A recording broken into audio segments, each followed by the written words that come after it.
Hello, Glendale family and friends. I want to thank you again for joining me for another online service. And I recently heard that they are extending the amount of time that churches will not be able to meet together. And I know that's hard. It's kind of frustrating. I'm definitely frustrated about this. But I do believe that we should continue to do our very best to bring God glory in this time. I actually want to remind you of a story in the Bible that gives me some hope in this time.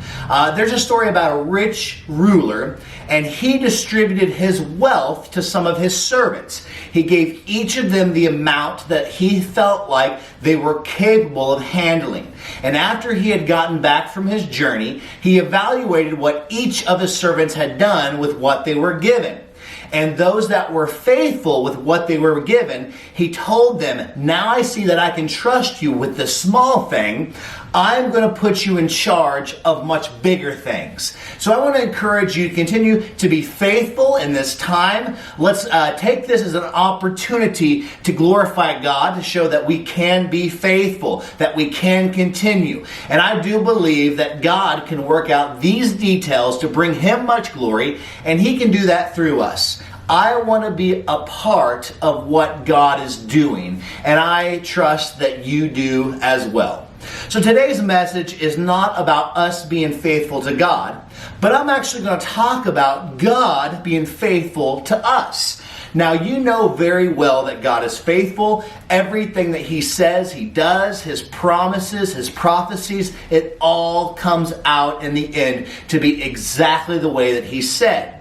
But we do get hope in knowing that God has made promises, that God has entered into covenants with us. And I want to talk about one of those covenants. Not necessarily the covenant that we have with God currently, but the covenant that God made with mankind that gave them hope in that time before Christ, but can continue to give us hope now in the time that we live today. So I want to start by reading a verse in Hebrews, and this is Hebrews chapter 9, and I'm going to read verses 1 through 4 and then talk to you a little bit about it. It says, "Then verily, the first covenant had also ordinances of divine service and a worldly sanctuary." So remember, this worldly sanctuary was a reflection of the heavenly sanctuary, the true sanctuary. It says, "For there was a tabernacle made, the first, wherein was the candlestick, and the table, and the showbread, which is called the sanctuary. And after the second veil, the tabernacle, which is called the holiest of all." So you know that only the high priest could enter into the Holy of Holies, and he did that so he could be in the presence of God on behalf of all of God's followers. He alone was found worthy to be in that room, the holiest of all, the Holy of Holies. And why was that room so holy? Well, we know that's where God's presence sat on what we refer to, or what the Bible explains, is the Ark of the Covenant.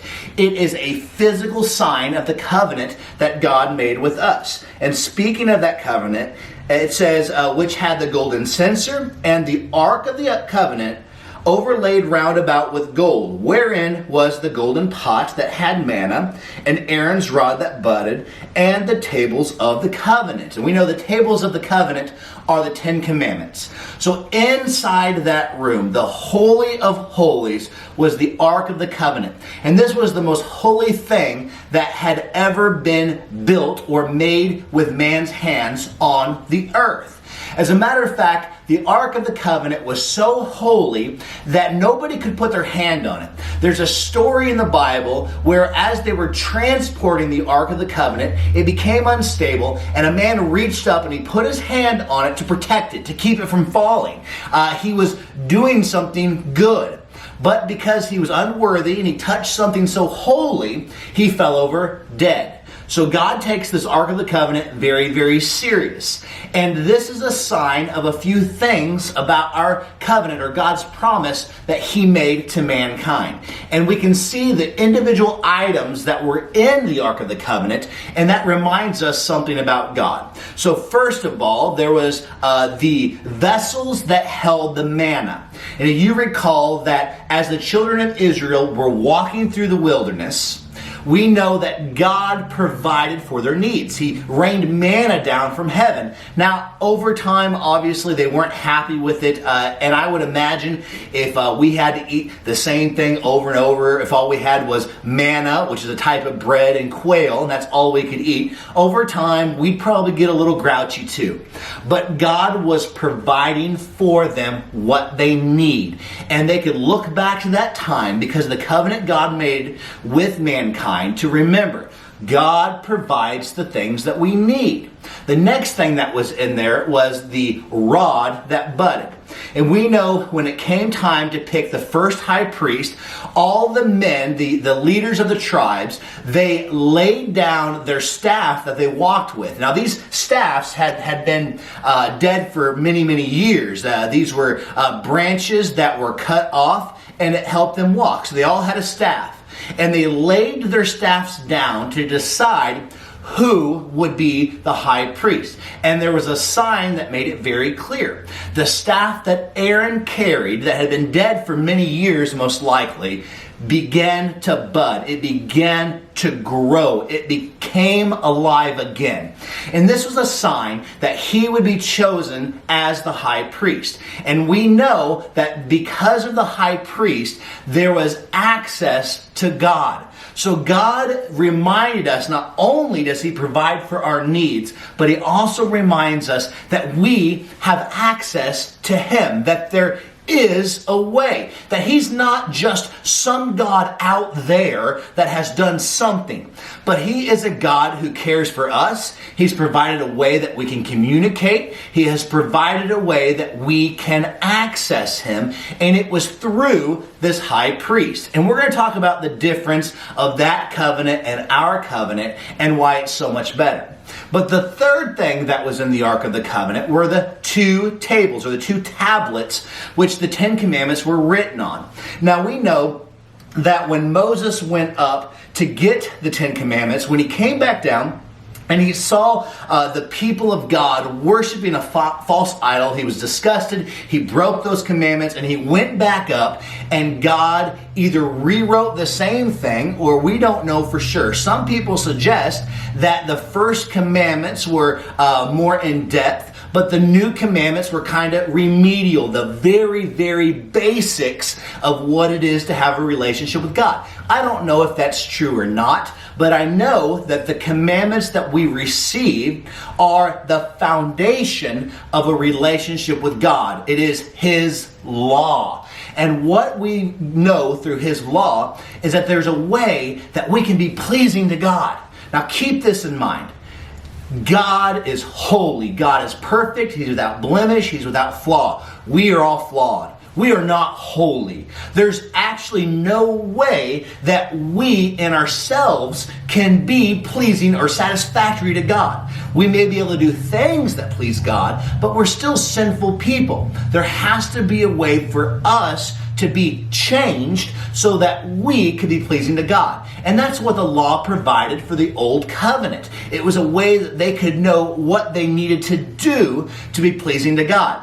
And as we look over these 10 commandments, we see they're not altogether irrelevant today. Now, I do not believe that we keep the law to please God anymore. We are not under the law. But can we learn something about God's law and about these 10 commandments so that we can understand what pleases God today? And I believe that that is absolutely the case. Over in Hebrews chapter 10 and verse 1, it says, "For the law, having a shadow of good things to come, and not the very image of the things, can never with those sacrifice which they offered year by year continually make the comers thereunto perfect." So we never truly pleased God by keeping the law. But really what that law did is it showed us that those then could look forward to when there was something that would come that would not be a shadow of heavenly things, but would be a true thing, a genuine thing from heaven that would please God. So they looked forward to when something truly holy and wonderful would come. And they were showing that they were being faithful through all this. So them being faithful and having faith in God, and I want to say being faithful and having faith are two things that are a little different.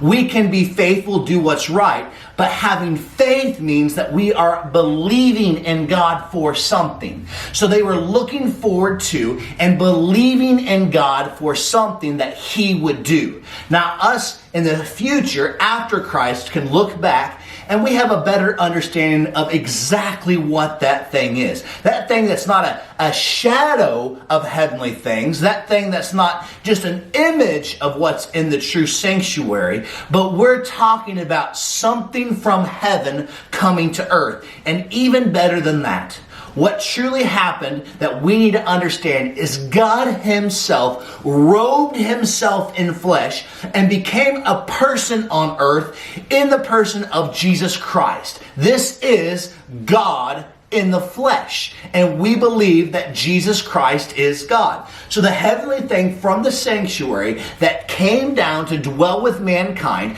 to have fellowship and associate with them and to teach them was God Himself. So as we look at that old covenant, we remember these are the things that they needed to do to please God. But something came from heaven, the greater teacher, something we're going to understand later. The great high priest came, and He came to the earth so that He could really teach us, so that we could really understand how we can have a fellowship with God that was not possible under the law. Now we know the greatest reason that that's the case is because Jesus Christ paid for our sin. He dealt with the consequences of sin so that we could be made right with God. But there's more to it than that. As He was teaching them, He taught them something about those 10 commandments that is very, very relevant for us today. And over in the Gospel of Matthew, chapter 22, they asked Him a question. And quite frankly, the person who asked Him a question was trying to catch Him in a trap. This was not somebody who was wanting to learn a truth from the Lord to please God. He was actually trying to contradict Christ. But here was the question: Master, which is the great commandment in the law? So what is the most important of the commandments? What's the greatest commandment? And this is how Jesus answered. And pay close attention, because I believe that this is what we need to understand and do today to be truly pleasing to God. As Christians, as those that are redeemed, as those that have everlasting life through Jesus Christ, these are the things that we can do after our salvation experience to help in that covenant, or that relationship with God. These are the things that help us to have greater fellowship with God, and that's something we should be seeking. It says, Jesus said unto him, Thou shalt love the Lord thy God with all thy heart, and with all thy soul, and with all thy mind. So we know that the greatest commandment, or the first of the great commandments, is about our relationship with God. He says, the first and great commandment, and the second is like unto it, Thou shalt love thy neighbor as thyself. But then he says something truly amazing. So not only does he say, if you want to fulfill the law, if you want to do what's right, love God. With everything that is in you, love God. But then you need to do something that in my mind is significantly harder. You need to love your neighbor, or love others like you would love yourself. You get joy and excitement when good things happen. You're devastated when bad things happen. You live your life helping them and caring for them. You need to love other people like you love yourself. And here's what he goes on to say. He says, on these two commandments hang all of the law and the prophets. And we know that that's pretty amazing because he says all of the law is fulfilled by doing these two things. Now, there were over 300 commandments. How is it that we can fulfill all of the law just by following those two commandments? And we know that in the 20th chapter of Exodus, we see the 10 Commandments listed for us. So as we look at the 10 Commandments, we see in chapter 20, verse 2, I am the Lord thy God, which have brought thee out of the land of Egypt and out of the house of bondage. Thou shalt have no other gods before me. So the first commandment that was listed in the 10 Commandments, let's look at the two greatest. That commandment is all about loving God. Okay? And we continue on. It says, thou shalt not make unto thee any graven image or any likeness of anything that is in heaven above, or that is in the earth beneath, or that is in the water under the earth. Thou shalt not bow down thyself to them, nor serve them. For I am the Lord thy God, am a jealous God, visiting the iniquities of the father upon the children unto the third and fourth generation of them that hate me. So we see that the second commandment is all about loving God, or not making another God to worship. If you love him, you worship him. If you're worshiping something or someone else, you're not truly loving him. So the first two commandments is about us loving God. But then it goes on to say that we should not take the Lord thy God's name in vain. Well, if we're taking the Lord's name in vain, we're not truly loving him like we should. So that commandment is all about loving God. And the fourth commandment, it says to remember the Sabbath day and keep it holy. That's the day that's set aside that we work in a relationship with God, that we worship him, that we faithfully remember him. So the first four commandments are all about loving God, being faithful in our love for God. But what about that second of the great commandments, to love thy neighbor as thyself? As we continue reading from the 10 Commandments, it tells us some pretty important things as well. It says, and this is the fifth commandment, honor your mother and your father.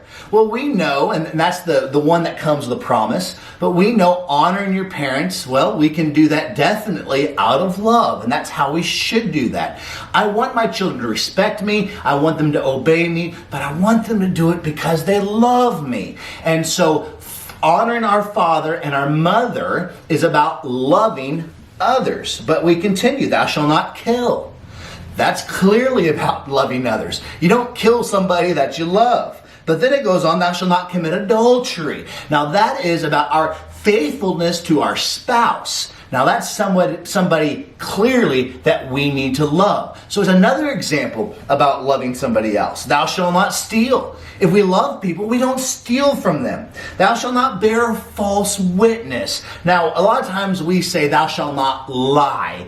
And we can debate about whether or not that's the exact same thing. But given a testimony of something that's untrue about somebody, bearing false witness, that's not right. And you don't do that with somebody that you love. So all of these things are about loving other people. And the last one is, thou shalt not covet. And there's a list of things to not covet.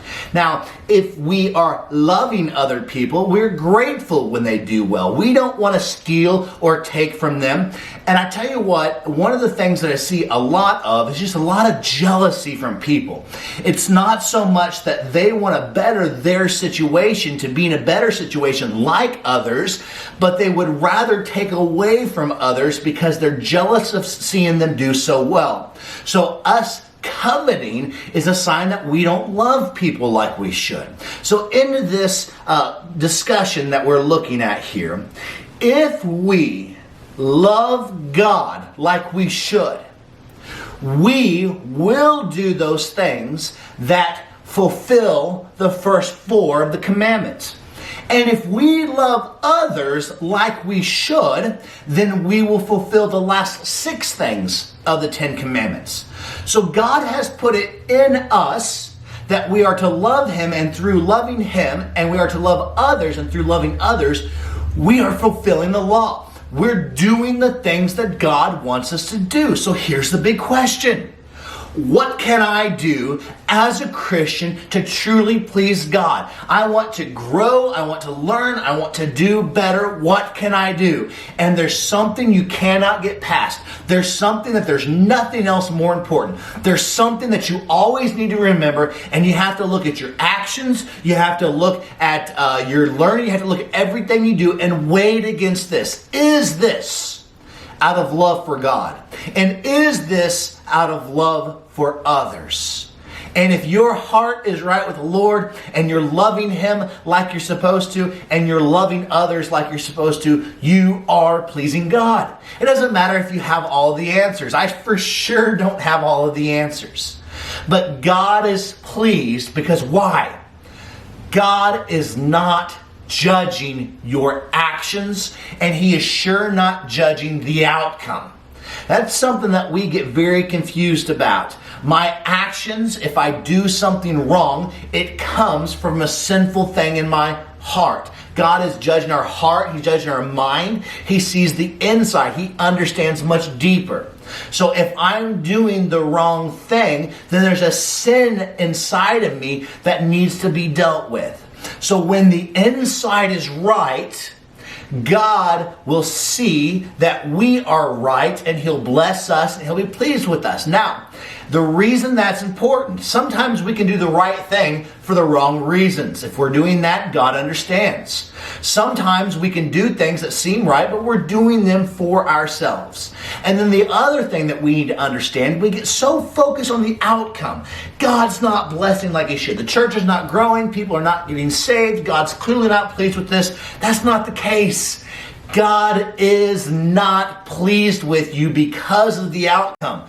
He controls the outcome. And always remember that. God is pleased with you because of a heart that's right. And if He chooses to bless your actions, He can, will, and He often does. Sometimes an outcome is an evidence that you're right, but not always. Sometimes the outcome is not what we think it is. Sometimes the outcome causes us to be a little conceited. It causes us to have a lack of humility. Sometimes God will do things to keep us humble, but as a humble servant, we're still doing our best, and God is pleased. So guys, I want to encourage you in this. If you're struggling, what can I do to please God? What do I need to do to make Him happy? 2 things I want you to focus on. Love God with everything that is in you. And the second thing is you love your neighbor, or you love others in this world just as you would love yourself, as you would care for yourself.